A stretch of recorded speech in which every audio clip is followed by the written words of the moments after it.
Right, my folk, welcome back to another video beer review. Today we've got another beer coming out of the Tilquin box. It is Meerts. It is the Pinot Gris. It's a product. What's that country there? Belgium. Belgium. It's a Belgian beer from a Belgian brewery. And Braintree. Braintree. No, Braintree. Braintree, not Braintree, Braintree. Different words. But yeah, 5.6% ABV. Yeah, kind of entering this a little bit blind, really. It does have a lot of words, but they're all in foreign. Yeah. It's just Beer with... Well, I can maybe try the Dutch. spontaneous fermentation. Beer with a spontaneous yeast, and it's... No, I can't do Dutch. It's all fucking foreign. Can't do Dutch. It's all great to me. But yeah, so I've had one of these already the other day out of the Meerts box. 9 different beers in the Meerts box. We did one the other day, as I say, but not a review. I actually think at the pub that I was working in Malmo, we had a tap takeover with Tilquin, and it might have been all of these beers. I'm not 100% sure though. It was about 6 months ago or so that I would have bought it. That's about right. Yeah. Yeah, maybe just before. I got a whole box and I got it all like to my super mega wonderful rate. Cheers, Reg. Yeah, so let's crack this one open. There's not too much more that I can really say because I can't read foreign and I can't remember. There's too much of this. There's not. There needs to be more. Yeah. It is literally whenever we hang out at this. It's just this all the time.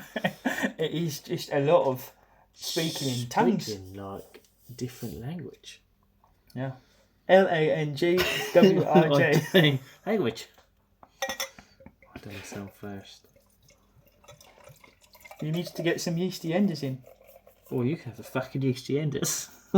You need to pour both, but then we need to both have them because yeasty enders is important when it comes to sour beer. I don't need lively shits.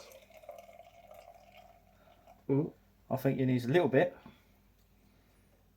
There's none. There's a bit. That's about all I'm going to take this evening. There's actually not so much yeasty enders. You got more yeasty enders than I do. He's got the spunky version. I've got the New England version. Yeah, as you can see, this one, lovely bright golden straw colour. A little bit of a kind of cream coloured head on the top, faded away to be very thin foamy layer. There's mine. The spunky edition. Yeah. With brewer's hands, it smells lovely. Oh yeah, like lots. You can't really smell the fruit that much in this. It'll come through more on the taste. Yeah. I reckon, but I mean, as it stands, it's just like a bit of bread crust, a bit of wood, cracker, bit of white bread, teeny bit of biscuit. Yeah.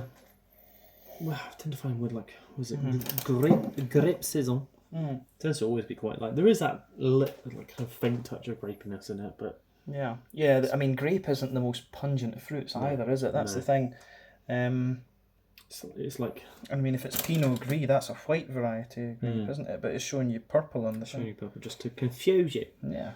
Unless it is right and we're wrong, but I don't know. Probably is. That's sort of being wrong. I don't know so much about grapes. But I mean, there's almost like when you open up a packet of Haribo Star Mix, bit of a nose of that. It's a weird kind of tasting right there, but it does have a good wee bit of floral and grassiness to it. And I mean, we are drinking this. It says it's 2020, 2021 vintage. So yeah, I mean, they use old hops in these beers, so it doesn't take away from the sourness, but you still get quite a bit of floral and grassiness in this.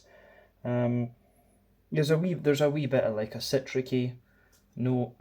There is a lovely kind of tartness that rides all the way through the aroma. Yeah. Takes your nose a bit to adjust to that though, right enough, and it's in the top of the nose, the kind of sourness. And I think behind it, as soon as you got used to that, there is that kind of grapey kind of note behind it. Does sit behind it, almost like a dry white wine. Yeah. It smells rather wonderful. We should dive in. Proust Santé. Yeah. Cheers. Foreign.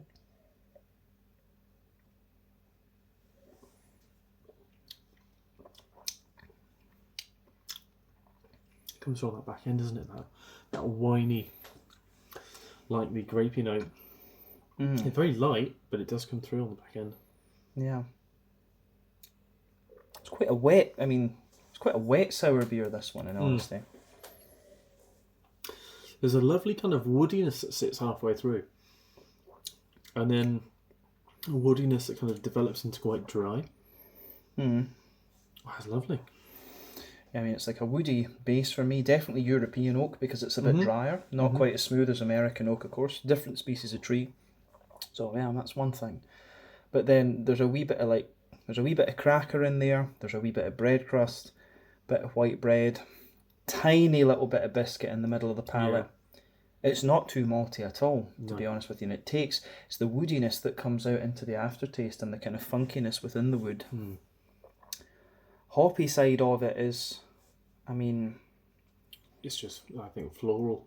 Yeah, it's not. You don't get. There's not even really that much. Teeny bit herbal. No, I mean, I'm guessing they'll be using Belgian hops, and Belgian hops for me always have just a little bit more herbal character to them. But yeah, a little bit herbal, a little bit floral. Yeah, herbal here, floral here, grassy at the front, and then on the front third of your palate, you've got the kind of sharpness and tartness coming out of it. Probably find that out. It's like French Fuggles or something like that. French Brewers Gold or something. Barbe Rouge. Barbe Rouge is always a bit too fruity. Yeah, it's definitely not Barbe Rouge. Just came to mind when you said French hops. Mistral or something like that. Yeah, lovely. Really like that. I mean, for me, it's got like a little bit of has a bit of pear and gooseberry at the front of the palate, but the sourness comes up on top. The grape is a very, very light flavour. Very, very light. And just from the flavour, we need to look this up after the video now, but I'm pretty convinced. I think the beer would have a bit more colour to it if it was a purple grape. It was dark, right, yeah. And it would be just a little bit more red, fruity. You know, you'd get a little bit of like a red curranty thing in addition to the grape. Yeah. So I've got a feeling that it's a white grape. I'm guessing it's saying it's 80% mint, so is it 80% base beer with 20% of a 2-year-old lambic? I'm reading this in... Well, that's the thing, is it's usually they have a young beer and an old beer when they blend these things up. Usually one that's maybe about a year and one that's maybe 2 or 3 years, so it's probably that Tilquin. I've not reviewed Tilquin on my channel yet, so I couldn't tell you. Yeah. So it's 80% of a newer beer, 20% of 2-year-old beer, non-filtered, non-pasteurised. This is me reading the French. And I think it's re-fermented in the bottle as well. And Tilquin, I'm pretty sure, do brew as well. They're not just a blendery that buy from another brewery. Raisins. Right, it says raisins, Pinot Gris. I think raison is like grape in French, isn't it? Fuck if I was using British words for different things. But yeah, lovely. Anyway. Yeah, quite a light lambic for me, this one, but nice. Funky, woody, light lambic, I would say, is a good way to describe this one. Yeah. Anyway. Yeah. See you next one.